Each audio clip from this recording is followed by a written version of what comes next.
All right, now to one of the best parts from last night's speech of Joe Biden at the State of the Union. Now, Congresswoman Marjorie Taylor Greene and other Republicans calling out Joe Biden for his flat-out blatant lie. Take a listen. Instead of making the wealthy pay their fair share, some Republicans want Medicare and Social Security to sunset. I'm not saying it's a majority. Let me give you, anybody who doubts it, contact my office. I'll give you a copy. I'll give you a copy of the proposal. That means Congress doesn't vote. Well, I'm glad to see you. And I tell you, I enjoy conversion. Not exactly conversion. They're not proposing it. And what he said was a lie. Notice how he quickly backtracked. Maybe that's because the guy who actually did call for Medicare and Social Security to be slashed, that would hurt grandma, grandpa, mom, and dad, was Joe Biden himself. Let's remind him of himself at 1995. I want him to go on record. I'm up for re-election this year, and I'm going to remind everybody what I did at home, which is going to cost me politically. When I argued that we should freeze federal spending, I meant Social Security as well. I meant Medicare and Medicaid. I meant veterans benefits. I meant every single solitary thing in the government. And I not only tried it once, I tried it twice, I tried it a third time, and I tried it a fourth. It's actually refreshing to see Joe Biden with a pulse. Now, of course, Democrats never let truth get in the way of a great political lie and narrative. Now, all of a sudden, after years of tantrums and rip speeches, they're very concerned with decorum in the House of Representatives, and they're very angry tonight at Congresswoman Marjorie Taylor Greene, one MSDNC host whining that she breached decorum and will face no consequences for it. Election denier himself, Jamie Raskin, calling her ridiculous and brought up George Santos. Why don't you bring up the congenital liar, your friend Adam Schiff? It's all they seem to be able to talk about. And meanwhile, Chelsea Handler called her a miserable moron. And the always classy ladies of The View, they even attacked her wardrobe. I didn't know that they were such fashion experts on that show, but take a look.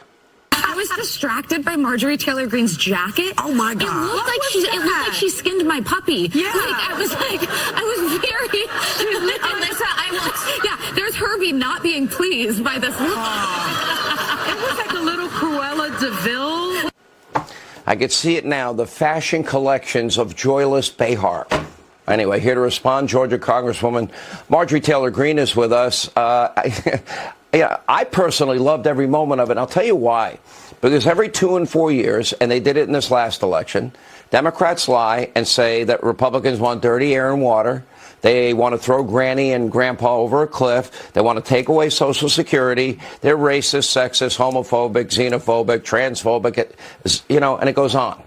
So, the Republicans in unison, and you were pretty loud, you had a seat in the back saying, not true. What did you think of Joe Biden engaging that? Well, I thought it was pretty impressive that the president would enter the people's house and try to lie to the American people about the economy, the border, and even ignore the fact that he allowed the Chinese spy balloon to spy on America. But when he continued the lie, accusing Republicans of preparing to cut Social Security and Medicare, we couldn't take it. So I, along with my colleagues, were calling him out. I think I was just the loudest one because I stood up and screamed liar. And the reason why I did that, Sean, is because they have used my image and my name as leading the effort in that, when we have not had one single meeting in the GOP conference talking about cutting Social Security and Medicare. Joe Biden is a liar.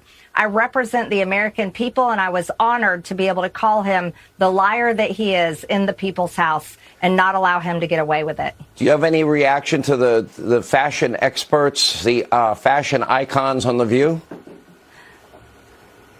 Well, I have to say, Sean, occasionally I get yelled at by old white women, and I always know that they watch The View because those are some nasty women on that show, and they have no right to insult anyone's fashion. I was wearing a wool coat, actually, and it's one of my favorite coats because I got it in Wyoming when I was campaigning against and raising money to beat Liz Cheney. And I was happy to wear it to the State of the Union last night because it simply went with my dress. So, I'll challenge the women on The View anytime for a debate because they represent the worst part of America, the worst views. And to be honest with you, no one in my district cares what they think.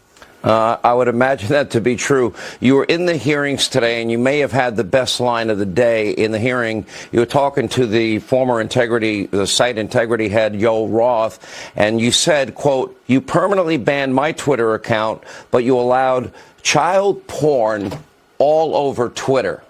What does that tell you? Well, I think Americans should be extremely concerned about that. Hunter Biden's laptop from hell is exactly what we're investigating on the Oversight Committee, thanks to Jamie Comer and many other of my Republican colleagues and Jim Jordan as well.